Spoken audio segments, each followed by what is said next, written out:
Hello મિત્રો, સ્વાગત છે આપણી યુટ્યુબ ચેનલની અંદર. તો આપણા મિત્રો તમામ આવ્યા છે તો તમામનું હાર્દિક હાર્દિક સ્વાગત છે મિત્રો. તો મિત્રો, આજનો આપણો ટોપિક રહેવાનો છે કે રામદેવજી મહારાજના પાઠમાં કેટલી જ્યોતનું પ્રાગટ્ય કરવામાં આવે છે. તો ચાલો મિત્રો, બન્યા રહેજો વિડીયોની અંદર. આ ટોપિકને આપણે વિગતવાર જોઈશું. તો મિત્રો, પહેલાં તો ચેનલમાં નવા આવ્યા હોય તો આ મિત્રોને મારી ખાસ નાની એવી એક રિક્વેસ્ટ છે કે ચેનલમાં નવા આવ્યા છો તો ચેનલને સબસ્ક્રાઈબ કરી લેજો અને વિડીયો સારો લાગે તો વિડીયોને લાઈક પણ કરી દેજો. તો ચાલો મિત્રો, વિડીયોની અંદર આગળ વધીએ છીએ.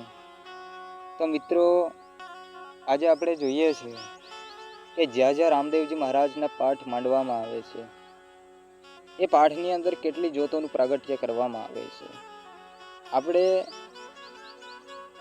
4 યુગોના પાઠ એમ કહીએ છીએ કે રામદેવજી મહારાજનો પાઠ 4 યુગથી માંડવામાં આવે છે.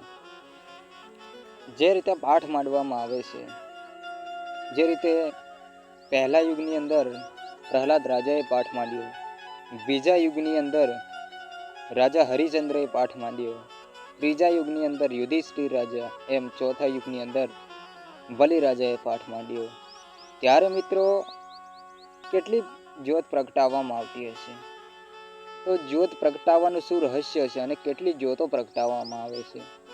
અને આજે કળિયુગમાં પણ ઠેર ઠેર જગ્યાએ જ્યાં જ્યાં રામદેવજી મહારાજના ભાવિક ભક્તો છે, હજારો લાખો ભક્તો છે, તેઓ પણ આ પાઠ મંડાવતા હોય છે. ત્યારે તેની અંદર આ જ્યોત માંડે છે, પરંતુ કેટલી જ્યોતો માંડે છે ને એનું શું રહસ્ય છે. તો મિત્રો, આજે આ રામદેવજી મહારાજનો પાઠ છે એમ કહેવાય છે 4 યુગથી માંડવામાં આવે છે. આપણે જેમ જોયા કે કયા યુગમાં કોને પાઠ માંડ્યો હતો. તો પહેલા યુગની અંદર આ સોનાનો પાઠ માંડવામાં આવ્યો હતો, રાજા પ્રહલાદે માંડ્યો હતો. તો એમાં પણ એક જ્યોત પ્રગટાવવામાં આવી હતી. એમ જ બીજા યુગની અંદર રાજા હરિચંદ્રએ પાઠ માંડ્યો, તો એ ચાંદીનો પાઠ હતો અને ચાંદીના પાઠની અંદર પણ એક જ્યોત સળગાવવામાં આવી હતી. ત્રીજા યુગની અંદર રાજા યુધિષ્ઠિર એટલે કે પાંડવનો શ્રેષ્ઠ પુત્ર, મોટો પુત્ર યુધિષ્ઠિર રાજા, એમને ત્રાંબાનો પાઠ માંડેલો અને ત્રાંબાના પાઠમાં પણ જ્યોત સળગાવવામાં આવી હતી. તેમજ ચોથા યુગની અંદર એટલે કે કળિયુગમાં પહેલી વખત રાજા બલિએ પાઠ માંડ્યો હતો. તો માટીનો પાઠ હતો, તો માટીના પાઠની અંદર પણ જ્યોત હતી. તો મિત્રો, આ જ્યોત છે 4 યુગથી પાઠમાં હોય જ છે. અને આ જ્યોતનું રહસ્ય છે કે આ જે જ્યોત છે એ સળગાવવામાં આવે છે અને આના દર્શન કરવામાં આવે છે. ભાવિક ભક્તો આના દર્શનનો લાભ લેતા હોય છે.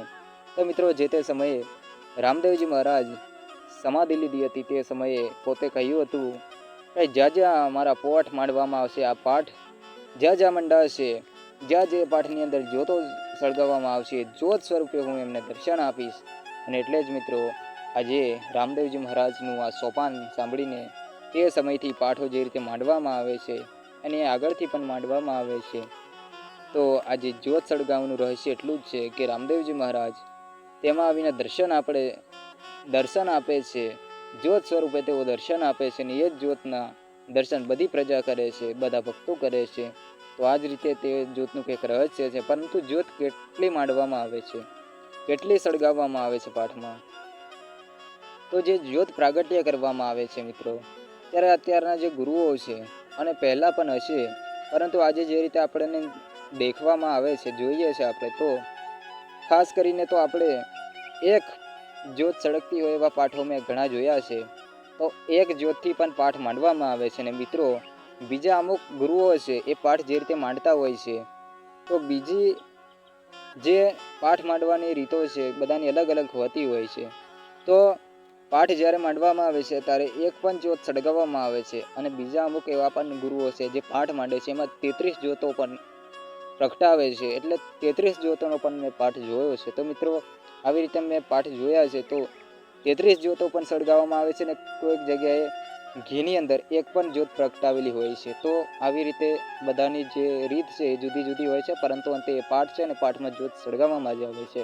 અને આપણે આગળ વાત કરીએ એમ કે આ જ્યોત પ્રગટાવવાનું કારણ એટલું જ છે કે રામદેવજી મહારાજે જે તે સમયે સમાધિ લીધી હતી ત્યારે તેઓએ કહ્યું હતું કે જ્યાં જ્યાં પાઠ માંડવામાં આવશે તેઓનો સાચી શ્રદ્ધા અને ભાવ હશે, ત્યારે હું આ જ્યોત સ્વરૂપે હું દર્શન આપીશ અને તેમાં જ્યોત સળગાવવામાં આવે છે અને ત્યારે જ રામદેવજી મહારાજ જેટલા પણ પાઠ માંડવામાં આવે છે ત્યાં આવે છે અને હાજરા હજુર આવી અને જ્યોત સ્વરૂપે દર્શન આપે છે એવી એક માન્યતા છે અને આ સાચી માન્યતા છે અને એટલા જ માટે આ પાઠની અંદર જ્યોતને પ્રગટાવવામાં આવે છે। તો મિત્રો આપણે જોયું કે જ્યોત શા માટે પ્રગટાવવામાં આવે છે અને જ્યોત કેટલી પ્રગટાવવામાં આવે છે। તો મિત્રો આપણે સંપૂર્ણપણે વિડીયોની અંદર જોયું તો આ જ રીતે કંઈક આ વિડીયોનું મહત્ત્વ હતું। તો મિત્રો વિડીયો તમને કેવો લાગ્યો? વિડીયો તમને સારો લાગ્યો હોય તો વિડીયોને લાઇક કરજો અને ચેનલમાં નવા આવ્યા હોય તો ચેનલને સબસ્ક્રાઈબ કરજો અને આવા જ અવનવા વિડીયો જોવા માટે આપણી ચેનલની અંદર આવતા રહેજો। તો ચાલો મિત્રો આપણે મળીશું આપણે નેક્સ્ટ વિડીયોની અંદર। તો બધાને જય સીતારામ, રાધે કૃષ્ણ।